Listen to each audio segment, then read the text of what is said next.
नमस्कार दोस्तों, स्वागत है आपके अपने YouTube चैनल एक्सपर्ट मंत्रा में।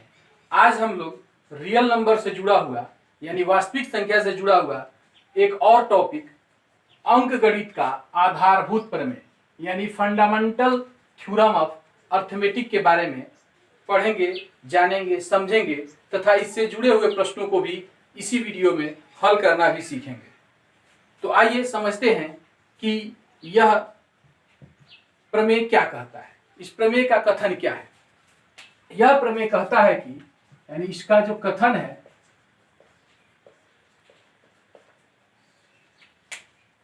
कि प्रत्येक भाज्य संख्या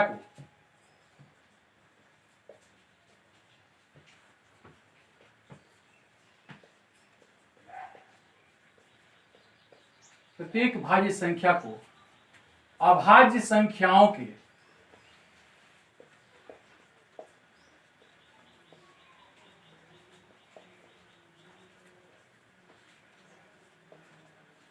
एक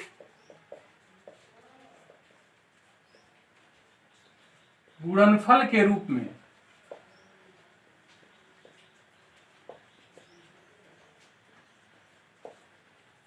व्यक्त किया जा सकता है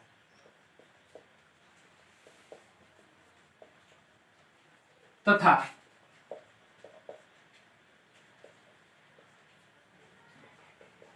गुणनखंडन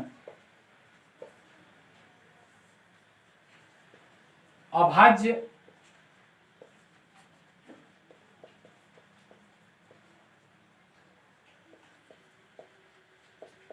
गुणनखंडों की आने वाले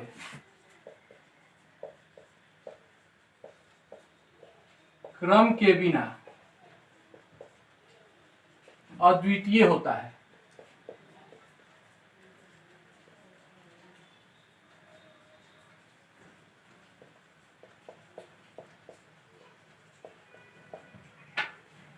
यानी इसका कथन कहता है कि प्रत्येक भाज्य संख्या को अभाज्य संख्याओं के गुणनफल के रूप में व्यक्त किया जा सकता है तथा यह गुणनखंडन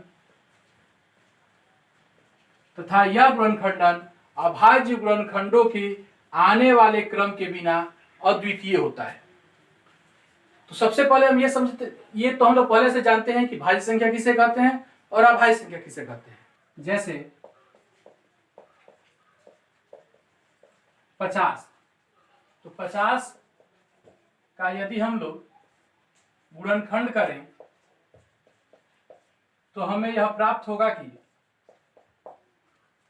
इसे हम लोग 2 × 5 × 5 के रूप में लिख सकते हैं। इसके अलावा कोई अन्य अभाज्य संख्या इसमें नहीं होगी। यानी 50 को हम लोग अभाज्य संख्याओं के गुणनफल के रूप में लिख सकते हैं। भले ही क्रम इधर उधर हो जाए लेकिन दूसरा कोई अन्य प्राइम नंबर इसमें नहीं आएगा, अभाज्य संख्या नहीं आएगा। इसी तरह हम लोग अगर 27 को देखें तो 27 को हम 3 × 3 लिख सकते हैं। अगर हम लोग 18 को देखें तो इसको हम लोग 2 × 3 × 3 लिख सकते हैं। तो आइए अब हम इससे जुड़े हुए कुछ प्रश्नों को हल करते हैं।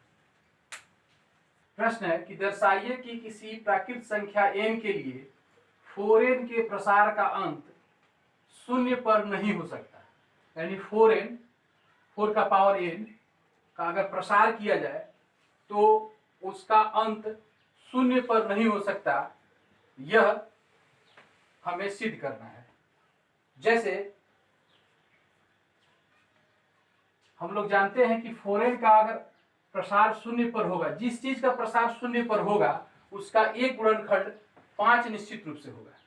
जैसे मान लेते हैं कि 10 है, 10 का गुणनखंड 2 × 5 होगा। अगर किसी संख्या के इकाई अंक पर अगर 0 है तो उसका एक गुणनखंड निश्चित रूप से 5 होगा। तो यहाँ पर 4n का भी एक गुणनखंड 5 अवश्य होना चाहिए अगर इसका प्रसार 0 पर होता है तो। परंतु अगर हम 4n को लिख सकते हैं 2 जो यह दर्शाता है कि 4n का एकमात्र अभाज्य गुणनखंड 2 है। इस आधार पर हम कह सकते हैं कि 4n का एकमात्र गुणनखंड 2 है। तो अंकगणित का आधारभूत प्रमेय से हम जानते हैं कि प्रत्येक भाज्य संख्या का अभाज्य गुणनखंड अद्वितीय होता है। अंकगणित का आधारभूत प्रमेय यह कहता है कि जितने भी भाज्य संख्या है उनका अभाज्य गुणनखंड अद्वितीय होता है, यानी उसके अलावा दूसरा नहीं होता है। यानी अगर 4 का गुणनखंड 4 के पावर n का गुणनखंड अगर 2 है तो 2 ही होगा, 2 के अलावा अन्य कोई अभाज्य संख्या नहीं होगा। इसका अर्थ यह हुआ कि 5 जो है 4n का अभाज्य गुणनखंड नहीं है, इसलिए 4n का प्रसार कभी भी 0 पर अंत नहीं हो सकता। तो अपनी बातों को ही इसमें लिख देना है। इसी प्रकार से एक क्वेश्चन पूछता है कि दर्शाइए कि किसी प्राकृत संख्या n के लिए 6 का पावर n के प्रसार का अंत 0 पर नहीं होता है। तो इसमें भी हम लोग यही लिखेंगे कि किसी भी संख्या का अगर प्रसार 0 पर होगा तो उसका एक गुणनखंड 5 होगा। किंतु अगर हम 6 का गुणनखंड करें तो 2 और 3 ही मिलेगा, इसके अलावा कोई तीसरा अभाज्य गुणनखंड नहीं मिलेगा। इसका मतलब यह है कि 6 का पावर n का अभाज्य गुणनखंड 0 पर समाप्त, उसका प्रसार 0 पर नहीं होगा। तो इस प्रकार के जितने ही प्रश्न होंगे उसको आप लोग इस प्रकार से बना सकते हैं। यह प्रश्न बहुत ही महत्वपूर्ण है। यह CBSE 2011 में यह क्वेश्चन पूछा जा चुका है और अन्य भी बोर्ड में हमेशा यह प्रश्न पूछता है। आइए इस टॉपिक से जुड़ा हुआ एक दूसरे प्रश्न को देखते हैं।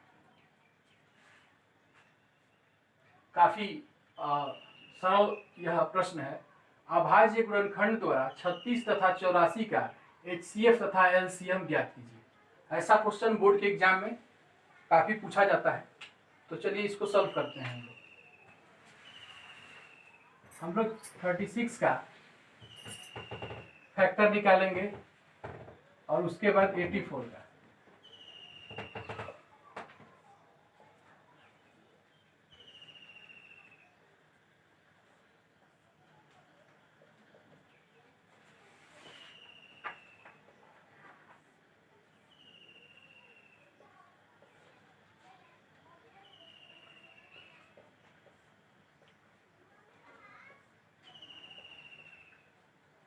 इस प्रकार से हम लिख सकते हैं कि 36 is equal to 2 into 2 into 3 into 3, यानी 2 का पावर 2 दो बार है, इंटू 3 भी दो बार है, 3 का पावर 2।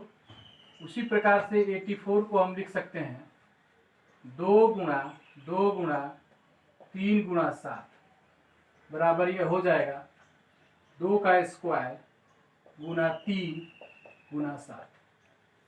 तो पहले हम 36 और 84 दोनों का हमने फैक्टर निकाल लिया और ये फैक्टर हम लोग को प्राप्त हुआ। अब इसका हम लोग HCF निकालते हैं। इसलिए HCF ऑफ 36 एंड 84 यानी 36 और 84 का HCF कितना होगा। तो HCF बराबर होता है न्यूनतम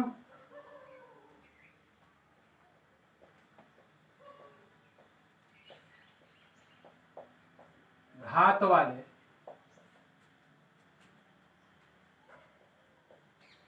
उभयनिष्ठ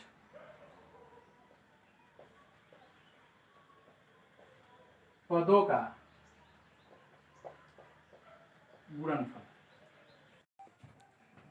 तो इस प्रकार HCF निकालने के लिए हमें न्यूनतम घात वाले उभयनिष्ठ पदों का गुणनफल लिखना होगा।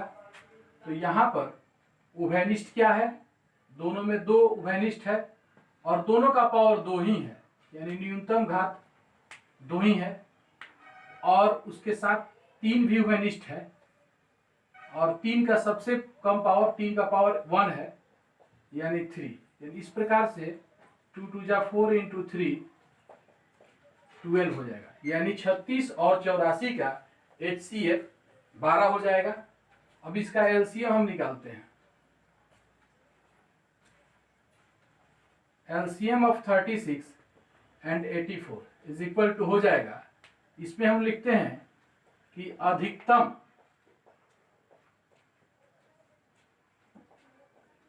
घात वाले अभाज्य